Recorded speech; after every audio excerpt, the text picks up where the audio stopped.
자, 지난주 금요일에 글로벌 시장 상황에 대해서 좀 더 자세하게 알아보도록 하겠습니다. 블루오크 이동훈 대표와 연결해서 상황을 알아보도록 하겠습니다. 대표님 안녕하세요.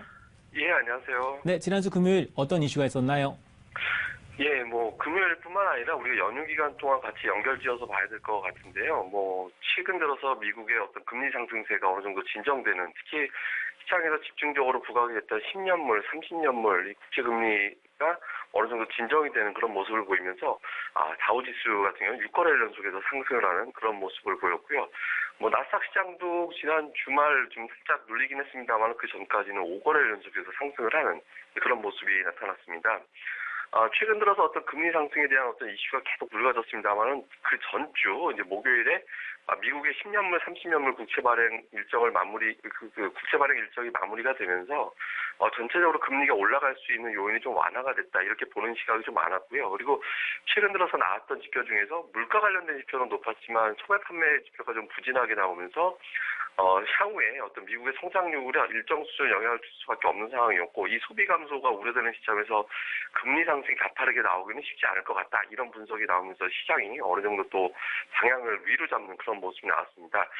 이날 나왔던 지표 자체는 계속해서 부담스러운 요인으로 작용할 수는 있었는데요. 1월 수입 물가 같은 경우는 예상치가 0.6% 정도 증가 예상을 했습니다만 1% 정도 올랐기 때문에 예상치를 상회하는 그런 모습이 나타났습니다.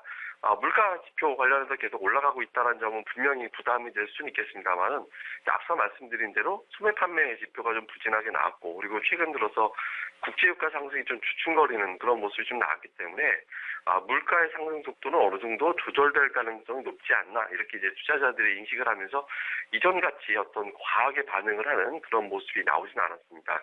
그리고 이런 가운데 물가가 좀 안정되고 금리 상승이 좀 안정되는 가운데 시장에서 호재가 됐던 재료는 앞서 말씀해 주셨습니다만 이제 버핏이 애플의 지분을 추가적으로 확보했다라는 점, 이 점에 시장은 좀 주목을 했는데요.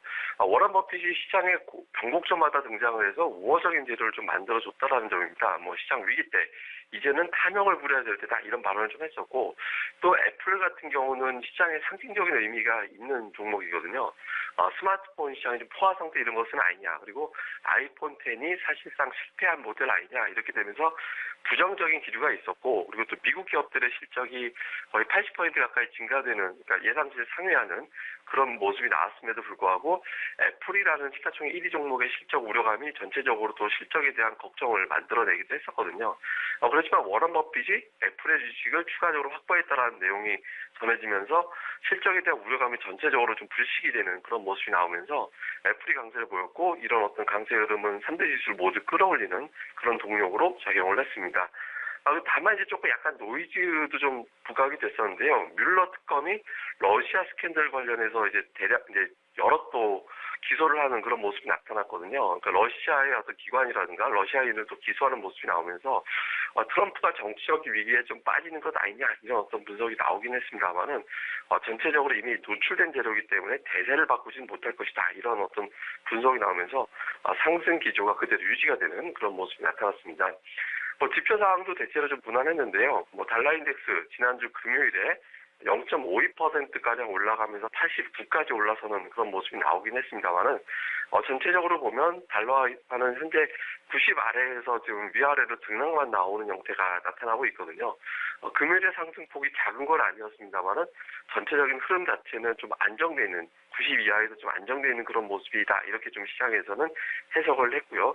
그다음에 국제유가 같은 경우는 0.6% 정도 올랐는데, 이거 우리가 이제 마지막으로 방송했을 때 60달러 이하였거든요. 6달러 이하에서 내려가 있는 상태에서 최근 들어서 미국에서 생산량이 계속해서 증가되고 있다, 이런 부분들에 좀 걱정을 했습니다만은, 미국의 금리가 좀 안정이 됐고, 그다음에 경기가 좋아지니까 금리가 올라가는 거다, 또 이렇게 이제 인식이 되면서 수요 자체에 대한 기대감이 어느 정도 좀 지탱을 해주면서 60달러대를 다시 회복을 했고, 62달러 근접하는 그런 흐름까지 이어지는 그런 모습이 나왔습니다. 어쨌든 국제유가는 현재로서는 크게 올라갈 수 있는 요인도 없고, 그렇다고 내려갈 수 있는 요인도 없기 때문에 현재 수준에서 등락이 반복되는 그런 형태가 나올 것 같습니다. 그리고 변동성 지수는 최근 들어서 계속 하락하다가 1.7% 정도, 나스닥 시장 좀 빠지다 보니까 1.7% 정도 올라갔습니다만은 어쨌든 19.46, 20 이하에서 유지되는 게 좋거든요. 그러니까 20 이상은 과매도, 주식시장의 과매도를 의미한다 이렇게 말씀을 드렸습니다만은 어쨌든 20 부근에서 좀 안정이 된 그런 모습이 나타났고요.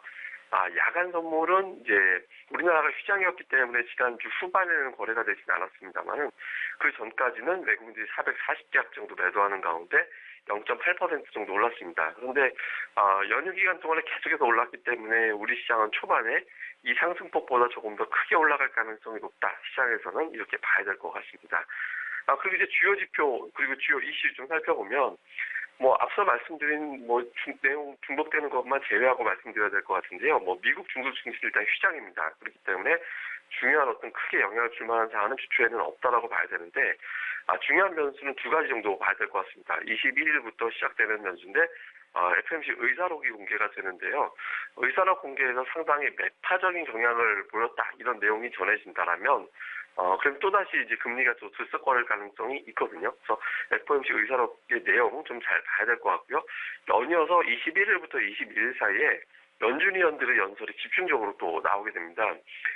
의사록 공개, 연준 위원들의 발언은 다음 달에 열리게 될 FOMC에서 금리를 올릴 것이다 라는 부분은 물론이고 향후에 금리 인상의 속도를 또 가늠해 볼 수 있는 중요한 데이터가 될 수 있거든요. 그래서 연준 위원들의 발언 내용들 좀 잘 봐야 될 것 같고요.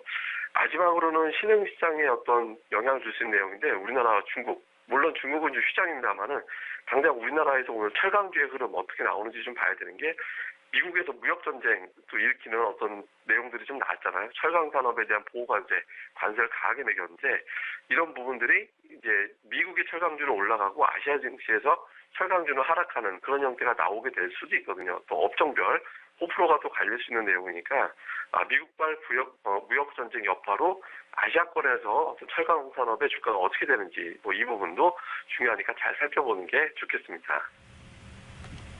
네, 이동훈 대표와 함께 해시장 분석 살펴보았습니다. 대표님 감사합니다. 예, 감사합니다.